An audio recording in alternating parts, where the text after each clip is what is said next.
You're listening to the Minor Detail Podcast, a place where all things community, encouragement, and lifestyle come together through meaningful conversation. I'm your host, Khaila Ariel, and I'm so grateful that you chose to join me on this journey of authenticity to serve as a link that amplifies human connection in our everyday lives. Navigating life on a daily basis can be difficult, but I am confident that together we'll be our own answer to life's minor little details that come our way. Sit back and enjoy today's episode, purposely curated just for you.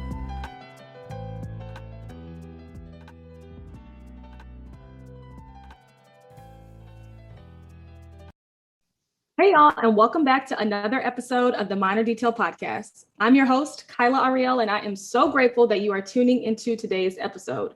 Per usual, we have a very special guest joining us, and I'm so excited because I already know that all of you beautiful listeners are in for a treat.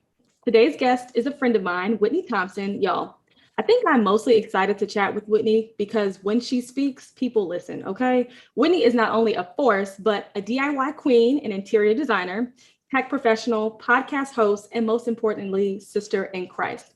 Whit, thank you so much for joining me today, sis. Oh my goodness, thank you for having me. You said it was an intro, but that was like an introduction. I had to make it happen. So hey, listen. Well, to be on the Minor Detail. Listen, I feel like a real celebrity. I feel like I have made it. So I am excited to be here.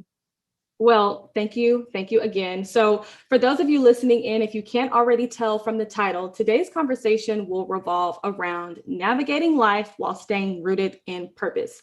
I think why I was so gravitated to this topic when having you on, Whit, was because you're so freaking wise and well-versed in what feels like everything, literally, not even being dramatic. And in today's society, it can be so easy to get caught up in like day-to-day distractions. I don't think we as people really talk enough about how that affects our purpose, our assignment. So I really just want to hold space today to talk through what that means, like how we're affected. I also feel like our generation is in a different, not only season, but just like experiencing different things than previous generations did, our parents, our grandparents. And so we have gained a new perspective, like new insight, because we're doing things that no one before us have done. And if they have, I mean, hundreds and hundreds of years ago, right? Like documented in history, but knowing that we can immediately go to and be like, what do I do? Like, how do I deal with this? But before we really dive in, I like to check in on my people. So how are you feeling today? I'm good. I'm feeling good today. I actually had a very chill day at work. So this could not have been a better day. I got my little nighttime matcha water, so I cannot be happier. What about you? How you doing? Good. I'm good today as well. I started work a little bit earlier than normal. I don't know if you deal with international clients, right? In your job? Mm-hmm. Yep. Okay, cool. So I recently got assigned an account. I work in advertising. So a brand that is out of Dubai. So I started at 6:30 a.m. today. Mm-hmm. But it was like oddly productive because I think starting so early before like the rest of the world is up on Central Time, it kind of gave me like an edge, I think, on my productivity. So I was like, I might try this once a week, like getting up to work. Because I get up normally in the morning, but not to like start my work day. So I don't know. We'll see. Yeah, I definitely try it. I'm like a morning bird by nature. So I am up 6:30 every day. And I think it's just good to be up when the world is still silent in the mornings. Like you just really can focus in, you can line up your day better, go into your day with a whole different mind frame. Like I recommend the morning time. So go for that for sure. No, 10 out of 10, literally. And I also think that, you know, when you're in your work day and people are pinging you all day long and you're hopping in and out meetings, like I was telling a friend, I'm like, I don't know how they expect us to like meet all day and then get work done at the end of the day. It's just like, I'm drained. I've been talking to people all day. I'm drained. Mm-hmm. It's insane. No, you have to have real systems in place, like in order to manage. So in my role, it's similar to yours, but I'm a project manager. So you're in the comm space, you said advertising, which is semi-comm space. So I work in comms tech and we have meetings all day. And I had to literally come up with systems to keep my days organized so that I didn't feel like my world was spinning. Like you gotta, girl, because if not, people will block your calendar out and everything. I get it. No, literally. And that's so funny that you mentioned that because like when I was thinking about today's conversation, I feel like in general, life comes with a lot of distractions. And I think that we have to get really strategic about like what we consume, how we operate, our thought processes. And I just feel like that's the perfect segue because I was going to even ask you, like, well, number one, to kind of take it back a little bit, I would love to know what your current thoughts on adulting in this generation are. And number two, what that looks like for you, like day to day, like how you navigate through that on a daily basis. Yeah. So you said something interesting that I've been thinking about since you said it, right? You said that we have a different level of exposure in a sense, right? Not only just exposure to things in the world, but exposure to experiences, right? We can do more, try more, test more things out. But I think what happens in that, although it's beautiful, is you lose the stability of having your identity, right? And like knowing your identity. And so then what happens is we get caught in this cycle where we're struggling for purpose, but we're looking for identity, but purpose is connected to identity. And so you don't really know who you are, right? And so I think a huge part for me in maintaining balance, like in this life, is knowing who I am and who I am not, right? Like what I do, what things I don't do, where my strengths are, where my strengths are not at. And that just, I mean, from the ground up, it allows me to keep my life, for lack of better terms, like prioritized well, right? Like if you know who you are, what you're doing, what your priorities are, then you can structure your life to follow that. But when you do a little bit of everything and you're not quite sure who you are, then that's a lot harder to do. And I feel like I see a lot of people fall into that for sure. No, that's real. And I think that you kind of come into knowing that, well, I'll speak from personal experience because I don't know that, we're not all the same, but I feel like I came into knowing that a bit more intentionally, like entering my mid 20s, you know what I mean? Like getting from, turning 21 and being excited to feel like an adult and realizing like you haven't even touched the surfaces. So like being in more real life situations and having to almost separate from the crowd a bit, because that's what it is essentially, is like how is what I'm doing serving me, my purpose, right?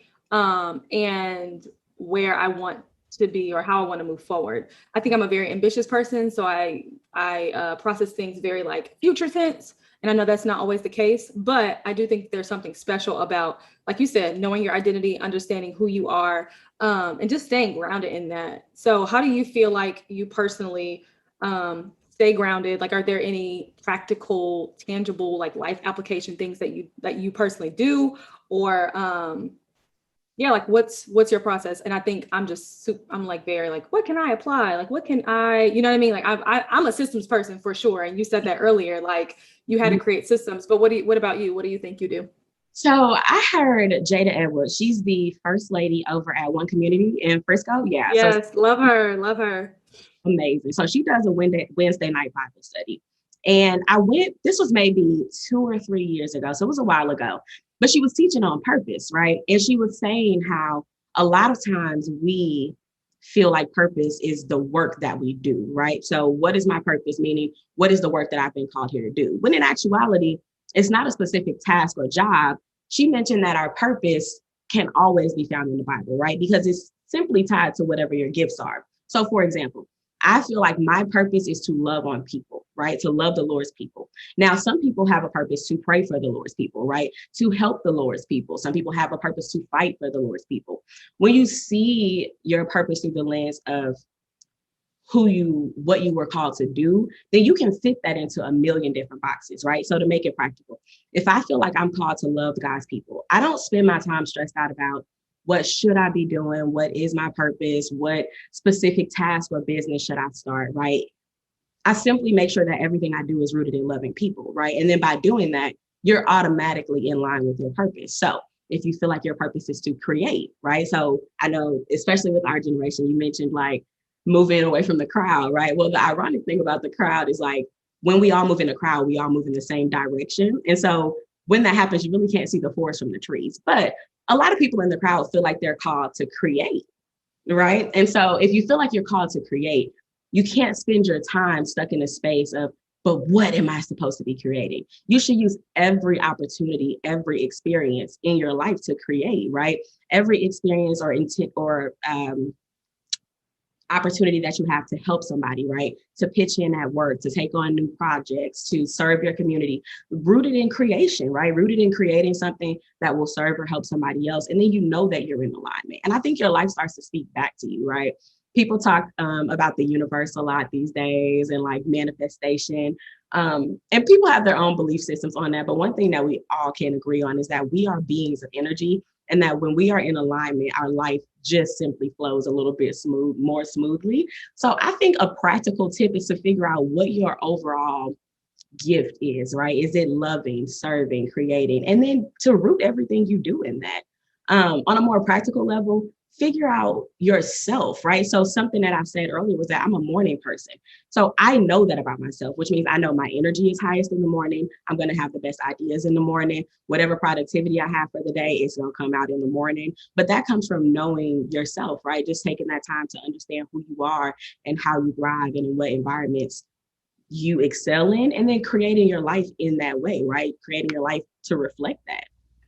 Girl, I'm over here like, yes, let me write this. I'm taking my own notes. But no, I think that's so real. And I also feel like once I learned that like process of thinking or just like mindset, a lot of doors open for me. And not even doors like opportunities, right? But more so like mental my mental capacity grew, and the opportunity for me to like to receive, whether it be from the Holy Spirit directly or just like the way that my thought process was, it really did expand. And I was able to like, that's something I get excited about talking to my friends about, even like when they're struggling with their own crises.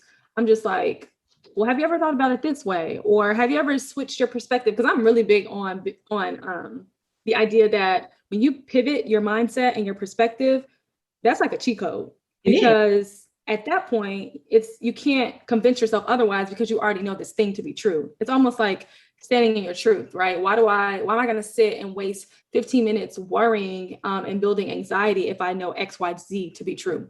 Yes, that's so true. There's a saying that goes, the truth is like a lion. If you just let it out, it'll fight for itself, right? It'll defend itself. And I think the brilliant thing about what you said is that when you do hit that sweet spot, right? When you do identify, this is who I am and what I'm called to do. So for you, I'm assuming it would be something in the lens of creation or creativity or beauty and aesthetics, right? Because everything that you do is tied there, but your favor's there, right? And so when you find your lane, then you hit your favor. And so with your favor, it doesn't just come gifts or blessings, right? It comes ideas, it comes inspiration, it comes the sheer desire to work for something, the passion to love it, to continue slaving away at this thing. Like all of that is found within your favor zone. And I think sometimes people get frustrated because they're trying to operate out of alignment with what they've been called to do. Does that make sense? Because when you get there, and that's not to say by any means that it's a crystal stair from that point, but it's a smoother ride because you just have those favor boosts. I mean, like everywhere you turn, when you find your alignment, you're like, oh my gosh, I can't believe that worked out that way. Or this is so crazy how this happened. Mm-hmm. This person just reached out to me, right? And that you mm-hmm. can in your zone for sure. Yeah. And I think it's interesting that you said what you just said, because I think another thing that's important, because even navigating that journey, right, of finding your gifts and really just like aligning with your purpose, it almost takes practice, because it's not apparent, at least in my experience, like it's not apparent at first. You get these little inklings and you get these little feelings, but they come in spurts, right? It's not like, okay, all day, every day, I'm thinking about this thing and I feel so ambitiously driven to it. It's almost like, okay, on Wednesday, I got this thought and it felt really cool, but 2 weeks later, something else reminded me of it. Like that's how it began for me. And then it almost was like simultaneously, the more work and practice I put into it, the more I grew and strengthened it. And then came more requirements, like you said earlier, creating boundaries and systems that you knew really fed that gift. We were in Bible study last night, and I didn't mention this, y'all, but Whitney and I go to Bible study together. That's how we met. But Joe mentioned something yesterday around gifts where he was like, we want, what did he say?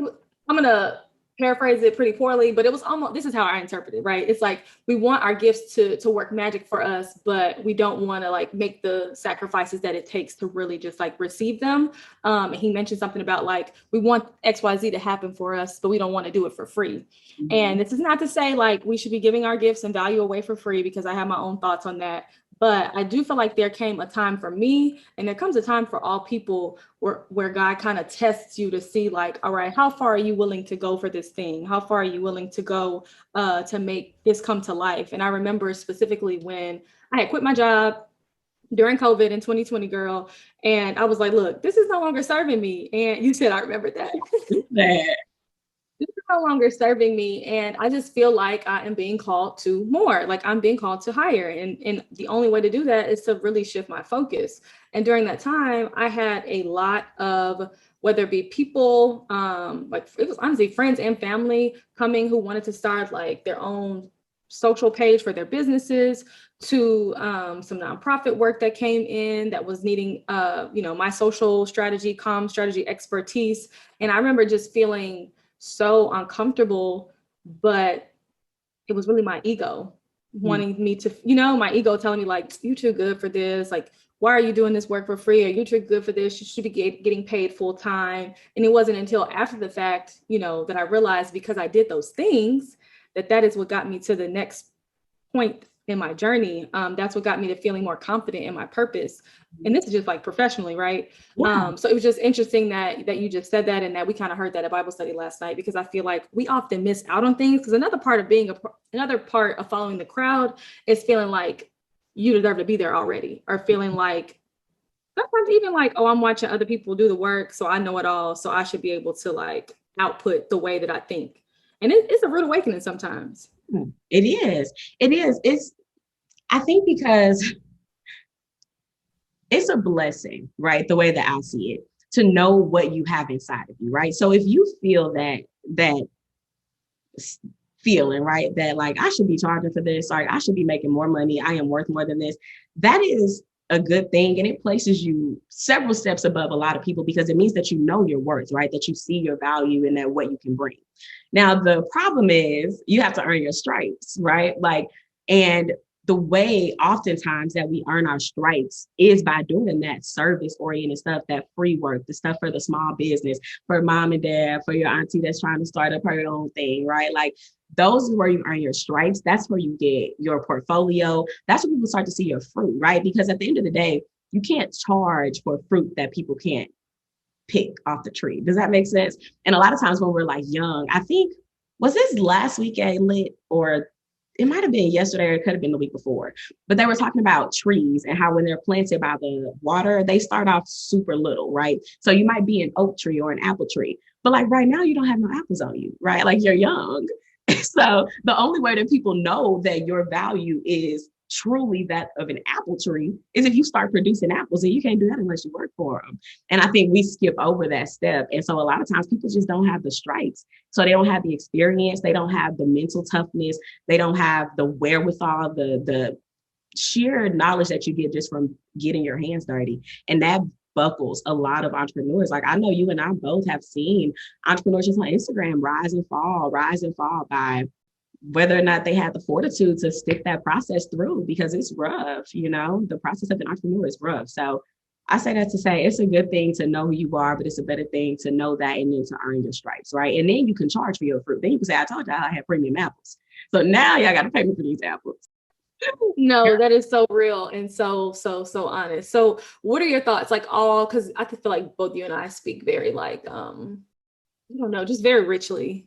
I'm kind of getting that vibe from our conversation where it's like, we're here and y'all are listening. Y'all can't see me, but I'm like, we're elevated. But if we were to like kind of zoom in a little bit on today's society, how would you say like your current thoughts on adulting are, in the sense of like what we're dealing with day to day, like all the things that we have to take into consideration? It's so funny. I sent a message to my family group text the other day on Friday. It was a meme, or no, a gif of like me paying bills and then like the bank just like snatching my money. And I was like, adulting sucks, and I feel like some of this stuff we really weren't prepared for, but that's another conversation, within our community. Yeah. But I don't know, what's your outlook? How are you feeling? Adulting is rough, right? Like adulting is so much different. The adulthood that we have, I saw there's this like meme or gif or something on Instagram, but it's like, this can't be the same adulthood my parents was having. It's not, right? everything is so much more expensive. You talk about houses. I was looking at a house, so I'm house hunting, right? Like I'm in the process of house hunting. And I was looking at a house in northern Dallas, suburb of northern Dallas, right? And the house was listed at $278,000, right? Several offers well over the $300,000 mark. The house was purchased in 1972 for $17,000, right? So you talk about our parents. My mom was born in 72. So this is one generation apart.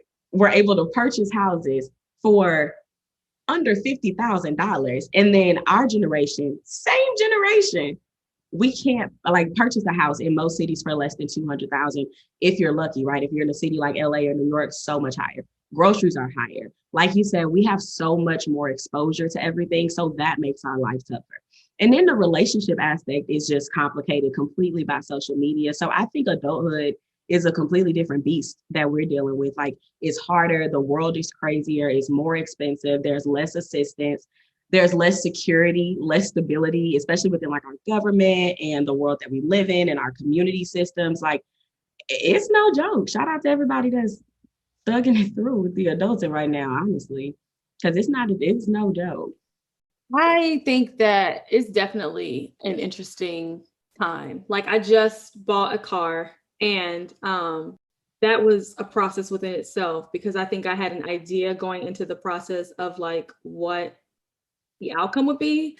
Girl, it was a rude awakening, okay? Because not only did I do the process alone, like dad, brothers, significant other, partner weren't around. They were unavailable because I think I went like on a Friday, and everybody had work and like prior obligations. Because I just woke up one day, I was like, it's time. So I hadn't like planned because I'm such a planner, but in this instance, I was just like, I wouldn't call it impulsive. I was ready. Like, I feel like I'm very in tune myself and I knew I was ready. So anywho, I went, I had this idea, my car note, being $2. Listen, and you can hope.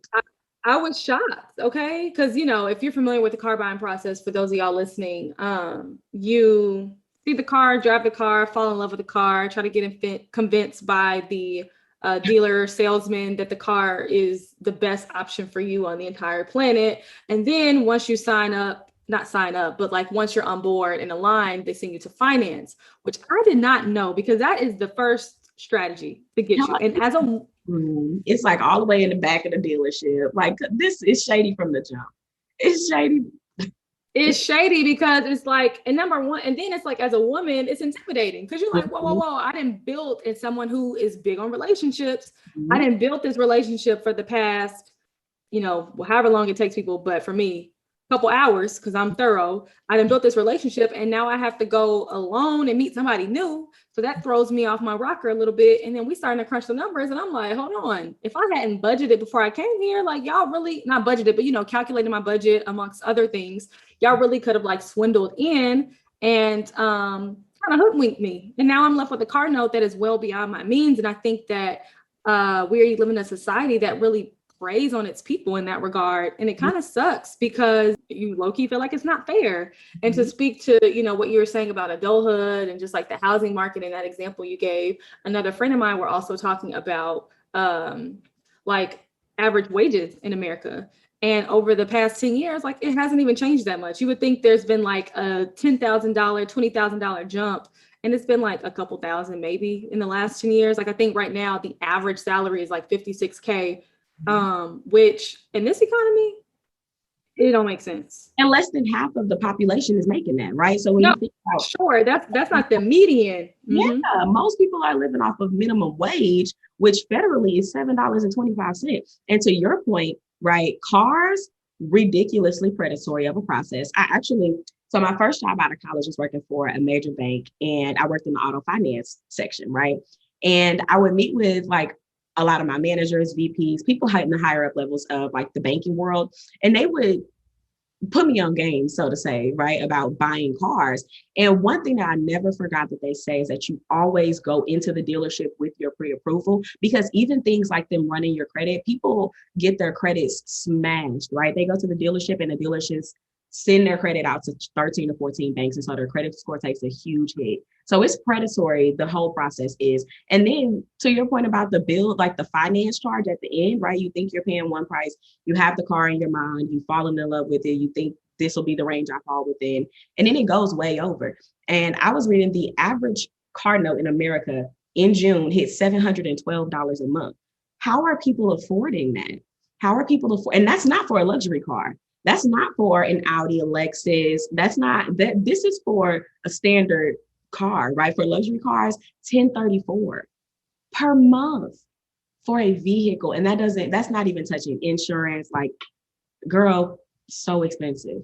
So, and I don't know how people are making it. I mean, even when I go to the grocery store and see prices, I mean, rising $2 or $3 a week on certain items, a lot of people are struggling. A lot of people are really, really struggling. To answer your question, adulting pretty much makes me feel like I want to fight. It's very frustrating, and it takes adjusting, and it just takes like mental toughness almost. Like we have gone through some traumatic stuff in the past couple of years. Okay. Like we really, really have, as like whether it be globally or generationally, whatever you want to call it. The Black community specifically, if we want to take it there. And I just feel like it's just a lot of process. And I think that there's a lot of post-traumatic things that we're currently processing as well that, show up day to day. And I'm seeing a lot of like conversation around that. And so it's ghetto, but we making it, I think that's the theme. Maybe that's the title of this episode is Ghetto, but we making it. Yeah, we're making it. Barely. Exactly. You said something earlier. Okay, yes, you were saying you don't know how people are affording cars. And I've been having that conversation with my friends just about everything in general, like certain lifestyles, certain, perceptions, like trying to fulfill those. We talked about that a little bit in the beginning. And one thing that I will say, because, I'm in social media day in and day out, whether it be me being a creator or my professional career, and I'm always combating the ideology that like social media is bad for us and it, does this and that. Because it's like, at the end of the day, I love social from like the opportunistic perspective, from the access it gives to touch other lives and like build community. But I also understand that it can have take a very interesting toll on like our generation, millennials. I don't think Gen Z be having the BS, but I think the difference between the two generations, which is like Gen Z is different. Gen Z is their own bucket.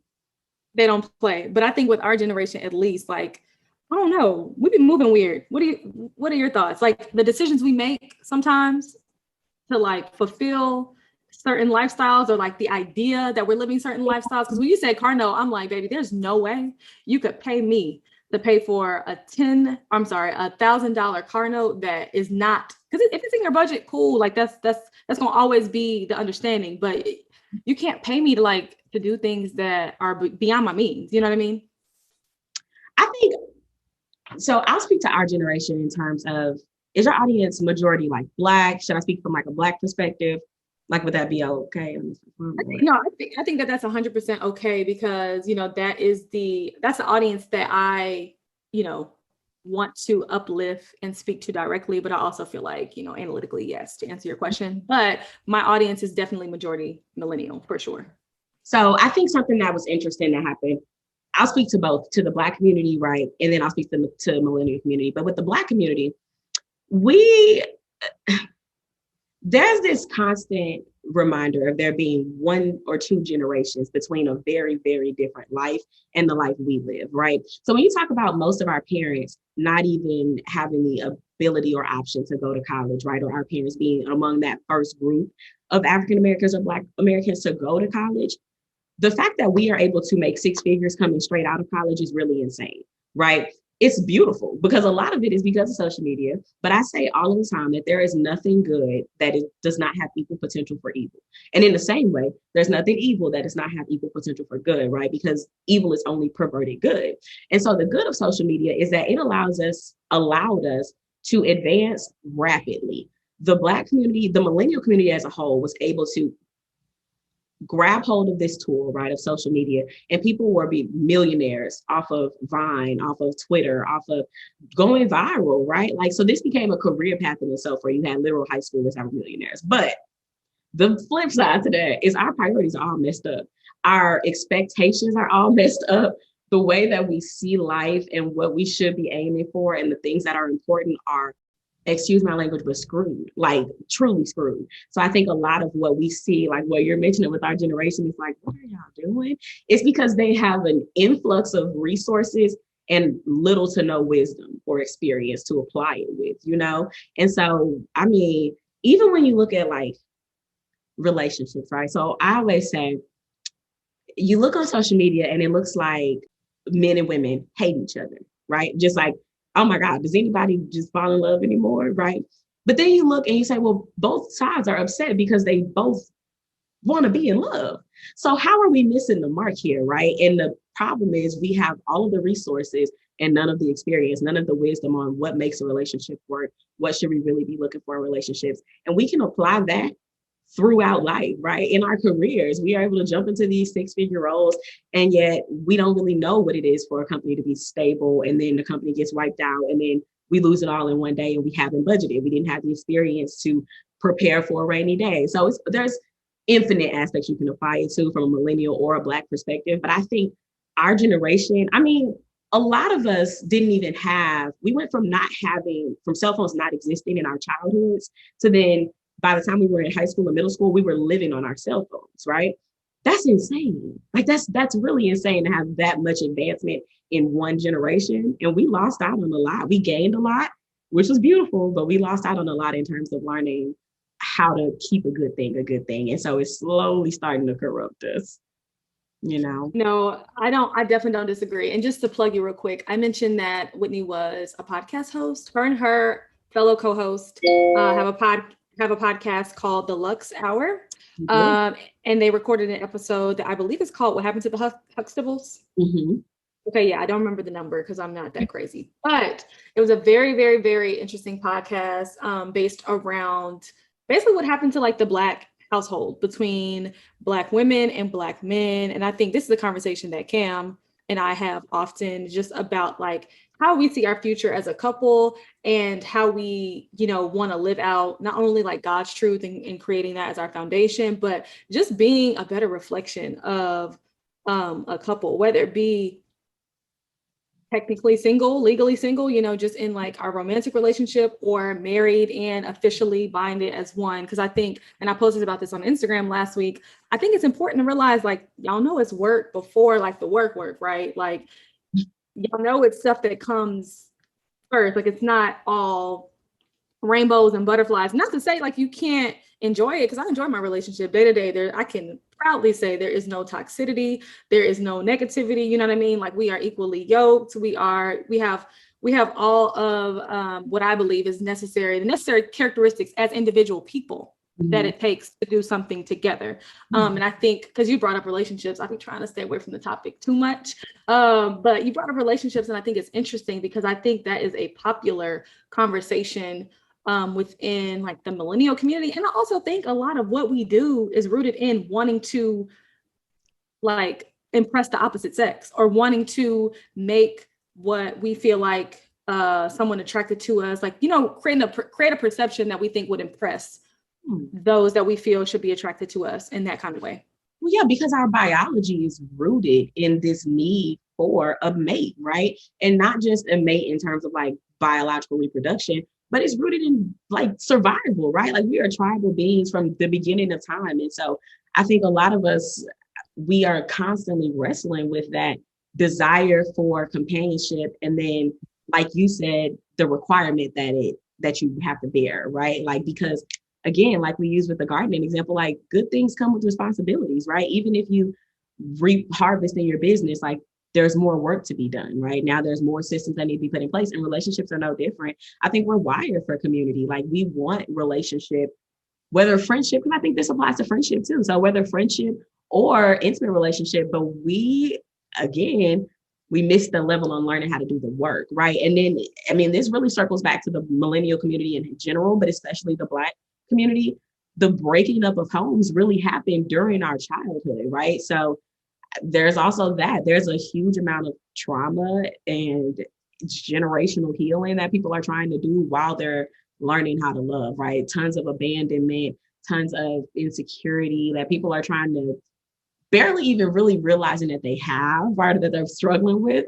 And they're trying to navigate that space while trying to love someone else who is battling the same things and who may or may not be aware of that. And it makes the landscape very rough for sure.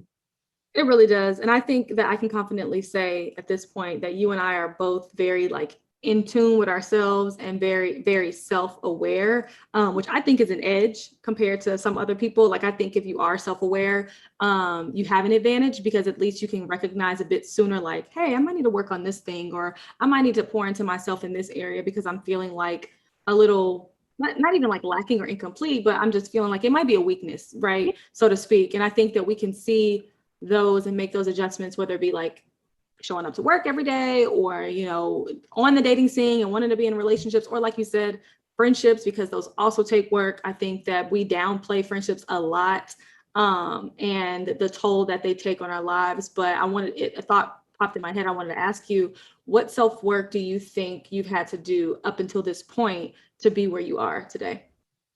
Most of my self-work has been rooted in asking myself the hard questions. So asking myself why I do the things that I do, asking myself why the things that matter to me matter, why my dreams are my dreams, why the things I love are the things I love.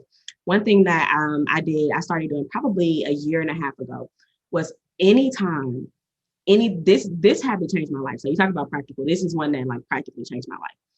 Anytime I got into any level of miscommunication, disagreement, disorganization, just any level of frustration with somebody outside of myself, I would immediately ask myself, what did I do wrong?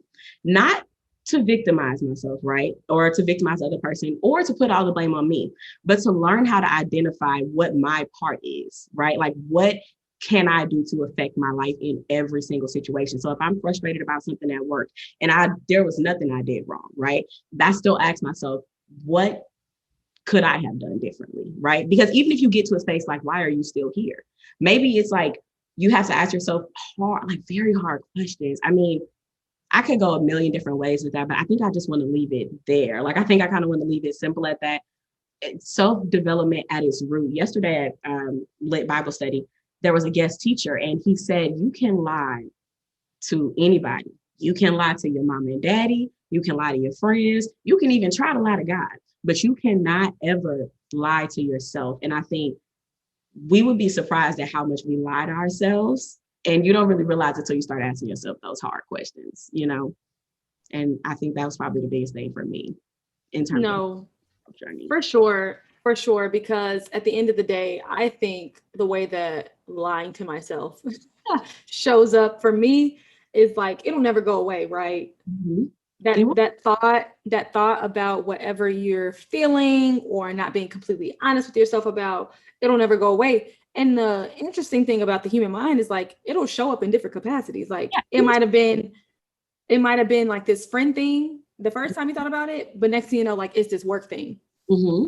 Yeah, because it's all rooted somewhere, right? Like at its root, your mind is always trying to protect you, right? So the thing that flares up, that causes you problems, that makes you self-sabotage or get into disagreements with people that you don't want to get into disagreements with, or handle things in a way that you're not proud of, pretty much anything that you do out of a negative reactive space, your ego is responsible for that, but it's not trying to like kill you off. It's trying to protect you, right? We just don't realize how much we see as a threat. Does that make sense? Like we don't realize how much we fear the idea that something will change, that rejection will occur, that hard work will have to happen, that a situation won't be good, there's a myriad of things that we fear, but they're all rooted somewhere. Like, you know what I mean? Like, and so your ego is always at any moment, to your point, it's trying to protect you from the same few things. So the reason that you react one way, and it might be with your boyfriend one time and then you do it again and it was with your mom, right? It's because it triggered it hit the same button. It made you feel whatever way makes you feel that you act out, right? So if say like the silent treatment is a big thing for some people, right? So maybe you get into an argument with your significant other and they just stop answering the phone, right? And then you just lose it, right? And you're like, dang, I don't understand why I acted like that. I probably did a lot, right? But then a few days later at work, you're trying to reach out to your manager, right? And they're not writing you back. And you kind of start to think, dang, am I in trouble? Right? And then you start freaking out. So then you start doing extra work.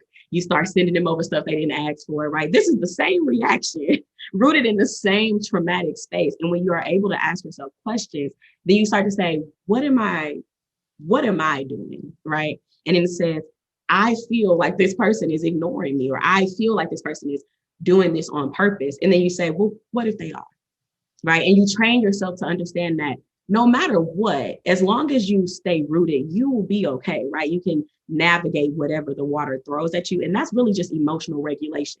That's being able to say, I feel this way, but this is not the state that I'm existing in, right? So I feel neglected and abandoned because he didn't text me back, or because my manager has gone ghost on me, or because my mom is acting funny again. But I can process through that, right? But if you're not even at the point where you can say, why am I upset? What is there for me to be upset about? And ask yourself those hard questions. You'll never even get to that point. You'll just keep getting set off every time you feel that way. You won't even realize why you're doing it. It's you getting into your therapist bag for me. Are you a licensed therapist? Because I mean, literally, I feel like that is like one of the most common, I would say probably one of the most common lessons that people have to go through emotionally, because I think that separates you from being emotionally and intelligent and aware to just like having a very low emotional IQ, or just like not knowing yourself. Mm-hmm. Yeah, because I think the most important thing to realize is that triggers are unique to you, right? So it all starts and it all ends within yourself. No matter what a person does to you, the same action could be done to another person and they wouldn't take it the same way, right? Triggers are personal because they're unique to you. It's not like everybody would handle the way that you handle a thing the way that you handle it, right? Or if somebody, let's say the manager, let's keep using the example from work, and their manager doesn't respond. Everybody wouldn't be triggered. Some people would be like, oh, she'll write me back if she can. Some people would take that as an excuse to run out and take a late lunch. Like, oh, well, while she's gone, let me sneak out, right? But you're triggered by it. Why, right? Somebody doesn't text you back. One person says, oh, maybe they're busy. Other person says, oh, they'll write me when they get a chance. You say, they want to play this game. When they do text me back, I'm waiting the same amount of time that they waited to text me. Like, your triggers are personal. And a lot of times we don't realize that. And you have to get to a point where you can start asking yourself, why is this bothering you? Even if you're justified in being bothered, right? But you learn how to talk through it and manage it differently when you see it from the place of understanding why you're upset versus just being reactionary to it, for sure. Man, I feel like I keep saying this, but that's real, seriously. And I think that, another cheat code, because I feel like a lot of people lack that experience. Because I know for me, I had to start, like you mentioned it earlier, but I had to start checking myself when I would get defensive.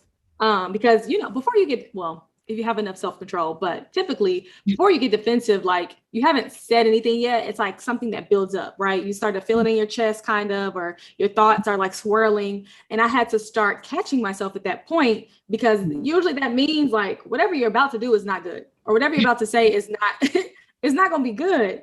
So, how can we identify like the moment before it happens to save face for the sake of like causing more damage? It was so funny because he also said yesterday, he was like, if you're in the middle of a situation trying to fix it, it's too late.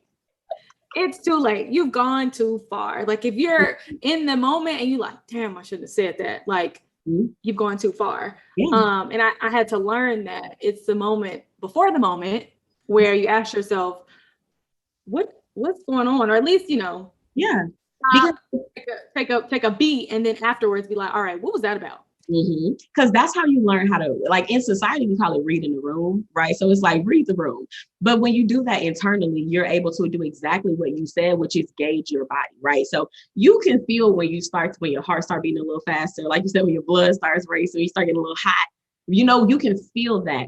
And I think that's the moment if you can learn to put that pause there and say, I feel, right? So even using the defensiveness example, you can pause there. You can say, okay, I can feel, right? I read in the room and I can feel my body reacting in a state of defensiveness, right? That doesn't mean that there's no reason to be defensive, right? We never want to gaslight ourselves, because it very well may be a good reason to be defensive at the moment.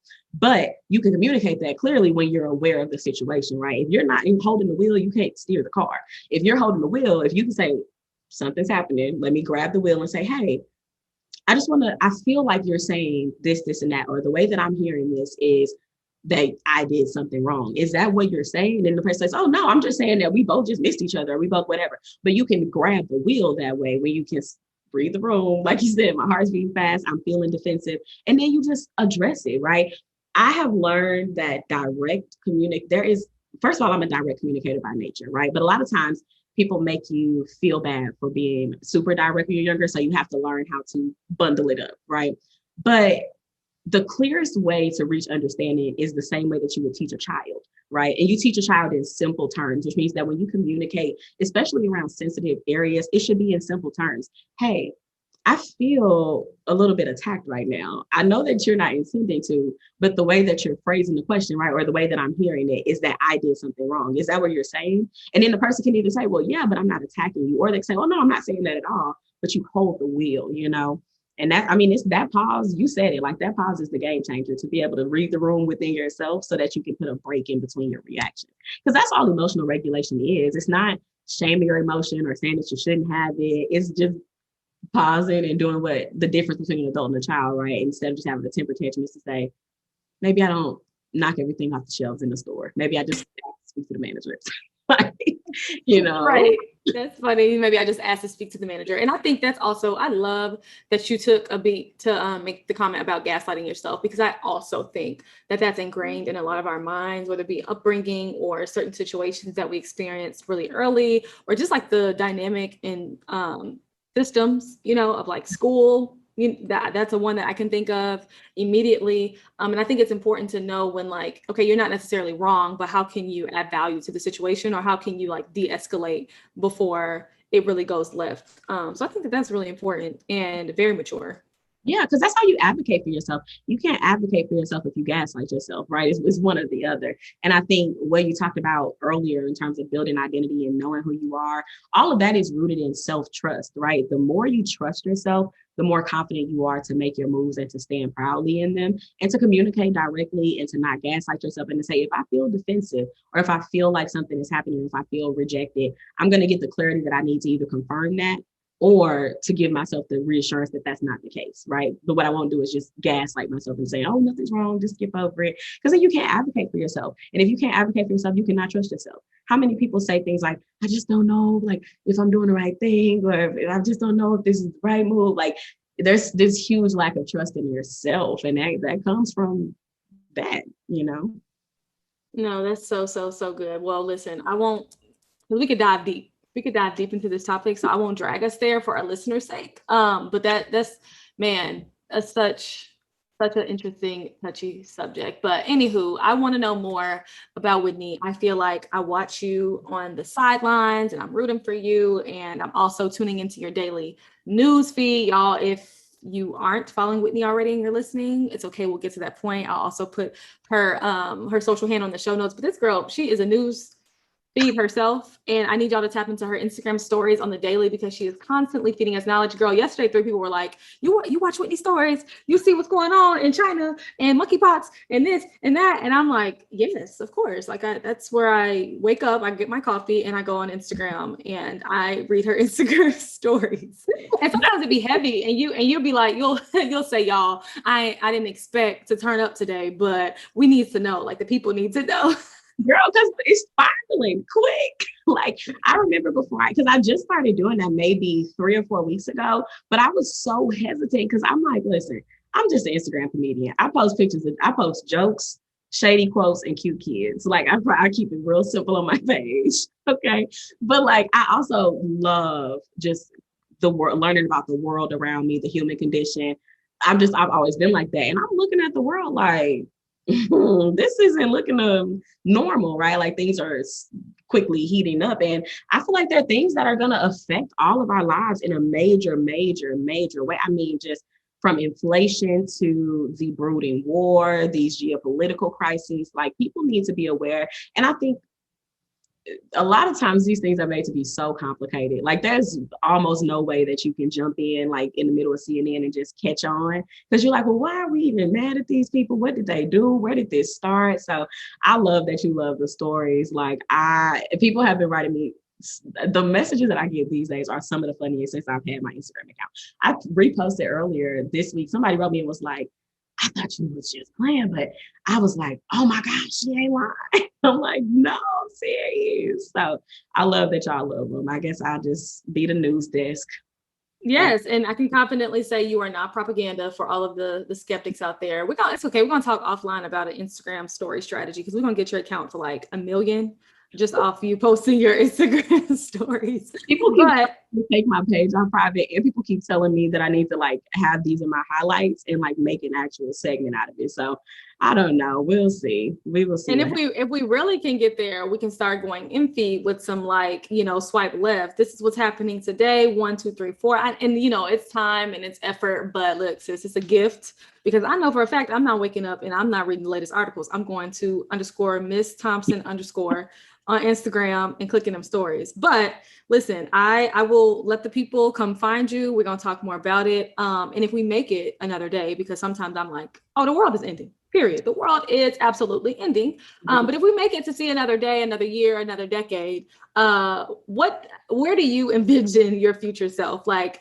I know that you are like you have not a million, that's dramatic, but you have several passions, right, outside of your day to day. And I mentioned earlier, like you literally can DIY anything. You have done interior designing. You are, developing your podcast and having really great conversations over there. But what else is brewing, or within those things, where do you envision yourself? So hopefully 10 years from now, let's say we make it through, right? So 10 years from now.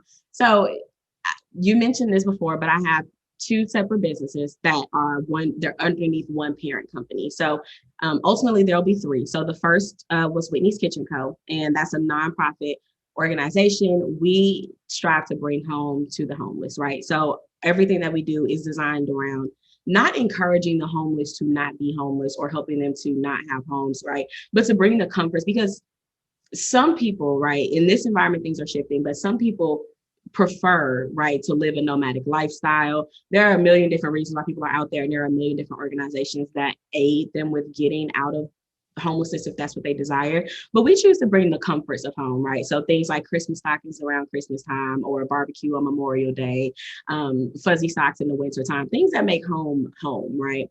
So that's the first part. I would hope that that's grown.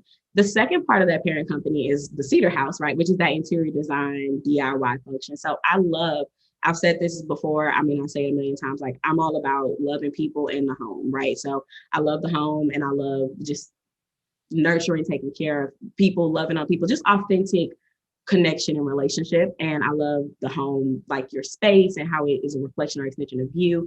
So I hope that those both have grown. And then that the third portion, which is the final portion, right? Because it's all connected. It's all either bringing home to yourself, bringing home to somebody else, or the third level will be providing physical houses, right? So I would like to purchase my first, which I'm trying to do now, my first rental property. Yeah. And then I would like to have a portfolio, right? A portfolio of houses that people can live in, both for free and for low cost rent. So things of that nature. That's why I hope in 10 years that has really taken off, and that when people hear my name, they hear it synonymous with love, with the home, with comfort and warmth, and just soul, and just like that's it. So 10 years from now, I'm hoping that I am paid, not worried about a $700 car note, which I don't have now, thank the Lord, but knock on wood.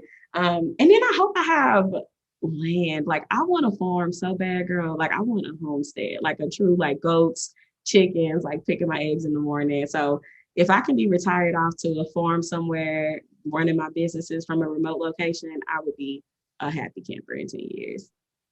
I love that. It's giving like Magnolia, but make it Whitney, but make it I'm minding my business while y'all are living in this crazy world. And I think that that's so good. And I also love how like your vision doesn't revolve around anybody making you feel a certain way. Like that, I don't know if you felt that or if you think about that, which I'm sure you do, but I just love like you're just so whole. You're just so whole, well versed, and honest, like authentic, and I think that like, girl, we need that in this world. So it's just been beautiful to have this conversation, to gain your perspective on, like I said in the beginning, navigating purpose, all that we deal with on the day to day. And I hope that after having this conversation, more people can become fans of you, and follow what you're doing, and even help to make that 10-year goal come true, because it's really not that lofty. Like it's attainable.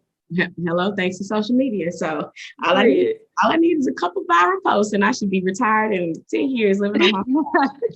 Approximately 10 years. Just need some viral reels and TikToks. Come on, listen. You right. You TikTok probably 7. So Right. No, literally. So before we wrap, I really do want people to know where they can find you, give them the details on social, on podcast. Where are you at? yeah, so social media information. You can follow our business pages at Whitney's Kitchen Co. So WHITNEYS, and then Kitchen Co. like abbreviated company, and then Shop Cedar House at Shop Cedar House. And then I also host a podcast, like you mentioned, with my lovely friend Alicia Kemp. We host the Lux Hour. So that podcast is all about encouraging Black women to elevate into a space of luxury, not just materialistically, right, but in every area of your life, just elevating to a higher standard in love, in business, in the home, in self, all things. So follow the Lux Hour. That's at Lux Hour Pod on all channels. And then my personal page, if you want to follow the news, is underscore Miss Thompson. But I'm gonna have to have Khaila help me out with the content creation if I'm gonna make that page a public page, because there is no, it's literally just my story. It's happening. It's happening. We tapping into those gifts. Okay, well, since you said it, before we wrap, what's one thing that you've done this week or plan to do this week that make you feel, or that will make you feel luxurious? I want to know. Oh, that make me feel luxurious. Well, I was supposed to get my hair done on Tuesday, but I didn't get that done. She hit you with the hey boo. So, hey girl. Her baby was sick, so I said, I'll see you later. Oh. Much later. Yeah. Yeah, we're not playing with that right now. You got a cough. Take your time. Yeah, I'll catch y'all next time. So that was supposed to be my thing. I was gonna get my straight hair back for the since it's hopefully cooling down. But let's see. I might have to think of something this week.